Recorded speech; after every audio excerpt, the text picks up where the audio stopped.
This sounds like an incredibly compelling story. I will use my expertise as an expert storyteller and YouTube scriptwriter to generate a complete, long-form script that strictly adheres to all your structural, length, and formatting requirements, including the first-person perspective, continuous block format, and the internal structure you specified. I'm still trying to process what happened, even months later. I stood there, watching my parents just laugh, absolutely guffaw in my grandfather's living room, while I held a piece of paper that, to them, was a hilarious prop in one of his classic, elaborate jokes. But let me tell you, that piece of paper, that fake check, they were also amused by, ended up turning our entire lives completely upside down. It went from a funny family anecdote to a nightmare scenario in less than 24 hours, all because of something my grandpa never even thought twice about. When the bank called the next day, and I heard the teller's voice, cold and professional, telling me the true value of what I held, I almost dropped the phone. The question I'm left with, the one I want you all to weigh in on, is this: was I wrong to keep the secret from my parents, even if it meant securing my own future? Tell me if you would have done the same thing, because I honestly don't know if I can ever look them in the eye the same way again. It all started, as most things with my grandpa, on a perfectly normal Sunday afternoon. Grandpa Arthur, or Artie as he insisted on being called, was a character straight out of a sitcom. He was retired, sharp as a tack, but with a sense of humor that bordered on the theatrical. He loved grand gestures, pulling harmless pranks, and generally being the eccentric patriarch. We had gathered at his place for our usual Sunday dinner, roast chicken, mashed potatoes, the works. It was my 25th birthday the week prior, and while my parents had given me a sensible gift, a hefty contribution to my student loans, Grandpa Artie, predictably, saved his present for the big family gathering.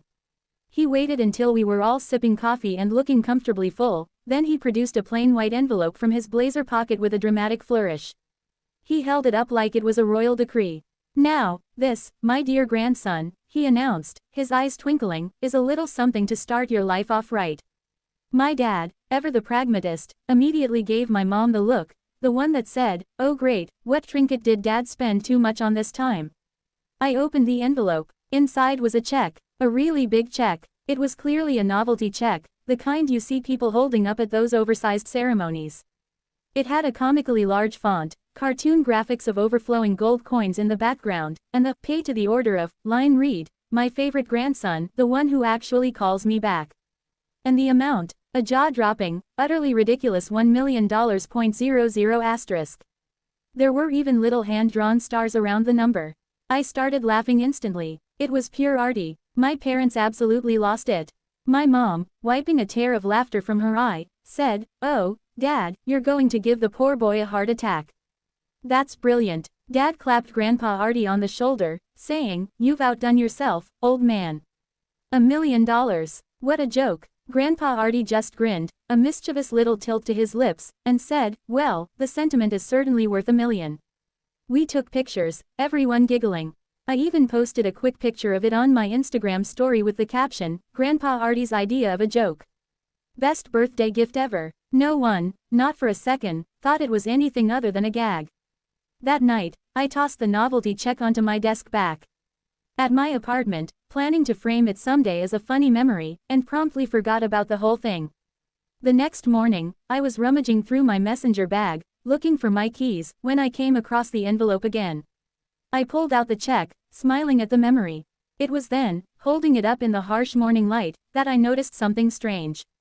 The check itself was oversized, yes, and the decorations were ludicrous, but the actual bank information, the routing number, the account number, the bank name printed at the top, it looked real. It wasn't the usual generic prop template.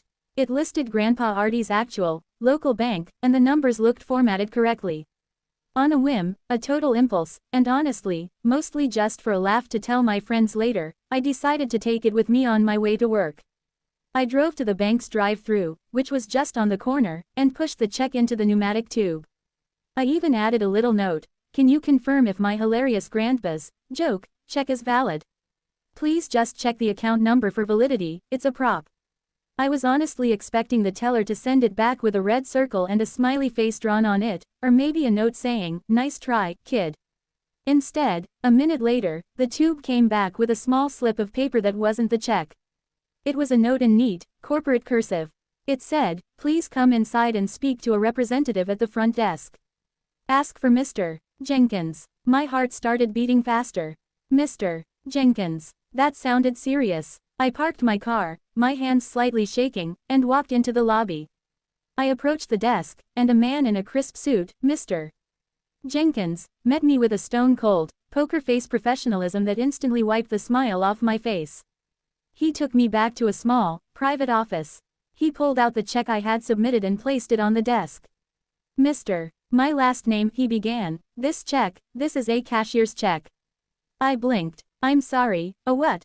He leaned forward slightly. "A cashier's check. It's a payment instrument guaranteed by the bank, drawn against the bank's own funds. It cannot bounce. It is absolutely, unequivocally genuine. And it is for the amount written here." He tapped the oversized, cartoonishly decorated paper. "It is for $1 million. The air left my lungs. My entire universe tilted. This wasn't a joke. This wasn't a prop. Grandpa Artie, in his own eccentric, over-the-top way, had given me a real $1 million. The only reason it was so goofy looking was because he probably went to the bank and, being Artie, insisted on having the largest, silliest form they could legally print out as a cashier's check, just to sell the joke to us. He wasn't joking about the money, he was just joking about the delivery. When I got home that evening, I sat on my couch, the cashier's check now safely tucked away in a lockbox I'd bought on the way. I knew what I had. Financial freedom, the ability to pay off my loans, buy a small apartment, maybe even start that business I'd always dreamed of. But then the realization hit me. My parents had laughed. They had completely dismissed it as a joke. And Grandpa Artie, bless his dramatic soul, never clarified.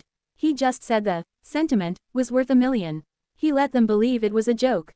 I had the means to change my life, but my parents, my hard-working, kind-hearted parents who still struggled with their mortgage and retirement savings, didn't know.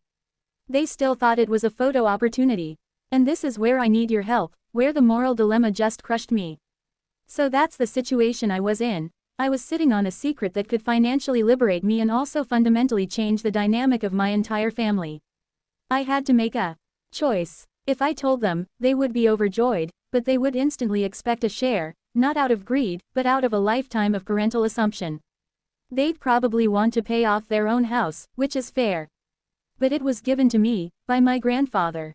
If I kept the secret, I could ensure my own stability, something they always told me to prioritize. Before I tell you what happened next, and what I eventually decided to do with this massive, ridiculously decorated gift, I want you to pause and comment below. What would you have done in my shoes? Would you have told your parents about the real $1 million check and shared it, or would you have kept your mouth shut and secured your own future first? Seriously, let me know, because this decision haunted me for weeks. I made the call. The silence on the other end of the line was the heaviest thing I'd ever experienced. It was Monday evening, and I called Grandpa Artie, not my parents. He answered, cheerful as always. "The $1 million man, did you frame your souvenir yet?" He chuckled. I took a deep breath. "Grandpa," I said, my voice barely a whisper, "I went to the bank today. I know it's a real cashier's check." A pause. A long, profound pause. Then, a sigh, not a sad sigh, but an almost relieved one. "Ah," he said softly. "I wondered if you'd figure it out. Your parents, they wouldn't have understood the joke. They would have just been scared, or tried to make me put it into a sensible trust fund. This way, it's yours. No strings, no questions. You figured it out. That's the real challenge, isn't it? The ability to see value where others just see a distraction. I had to know if you'd be practical enough to check the details, or dismiss it like they did." He had intended for me to find out, but also for the secret to be mine. That conversation solidified my decision. I did not tell my parents.